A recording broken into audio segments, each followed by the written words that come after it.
পশ্চিমবঙ্গ ছাত্র সমাজের ডাকে নবান্ন অভিযান, আর তা ঘিরেই সকাল থেকে টানটান উত্তেজনা। বিক্ষোভ ঠেকাতে কড়া নিরাপত্তার ব্যবস্থা করেছিল পুলিশ।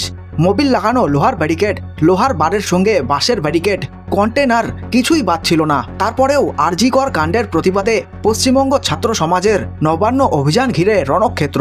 রক্তাক্ত হলো রাজপথ, ব্যারিকেড ভাঙা, তারপরে লাঠিচার্জ, ধস্তাধস্তি, কাঁদানে গ্যাস, জল কামান, কিছুই বাদ গেল না। জল কামানের তীব্র স্রোতের সামনে বুক চিতিয়ে জাতীয় পতাকা হাতে চলল বিক্ষোভ। কোথাও পুলিশের রক্ষণ ভেঙে গেল, রক্ত ঝরল পুলিশের, জখম হলেন আন্দোলনকারীরাও।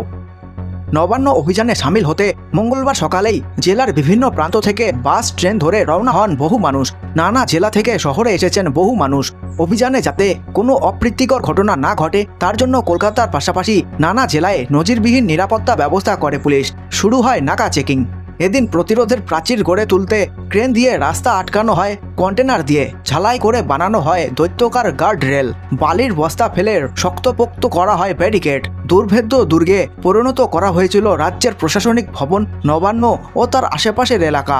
অভিযানের আগেই লাঠি হাতে রাস্তায় নামে স্পেশাল ফোর্স। জায়গায় জায়গায় গার্ড রেল দিয়ে ব্যারিকেড তৈরি করে পুলিশ। লাঠিধারী পুলিশের সঙ্গে মোতায়েন ছিল র্যাফ কমব্যাক্ট ফোর্স। প্রস্তুত রাখা হয় কাঁদানে গ্যাসের সেল। সকালে টহল দেন হাওড়ার পুলিশ কমিশনার প্রবীণ কুমার ত্রিপাঠী। নবান্নমুখী সাঁতরাগাছির রাস্তাতেও লাঠি ঢাল নিয়ে মেতায়ন ছিলেন পুলিশ কর্মীরা। প্রস্তুত ছিল রোবোকপ, বজ্রযান, জল কামান। ড্রোন উড়িয়ে চলে নজরদারি। নিরাপত্তা খতিয়ে দেখতে সকাল সকাল পৌঁছে যান রাজ্য পুলিশের ডিজি রাজীব কুমার। ওরা ময়দান এলাকায় তৈরি করা হয় প্রায় 7 ফুট উচ্চতার ব্যারিকেড। একটা ব্যারিকেডের সঙ্গে আরেকটি লোহার পাত লাগিয়ে ঝালাই করা ছিল। সেই ব্যারিকেড আবার বাঁশ দিয়ে বাঁধা। রাস্তায় গর্ত খুঁড়ে বসানো হয় লোহার পাইপ। সেই পাইপও সিমেন্ট দিয়ে বন্ধ করে দেওয়া হয়। পিছনে লোহার বিমের ছাউনি। গার্ডরেল পাকাপোক্ত করতে মাঝখানে রাখা হয় বালির বস্তা।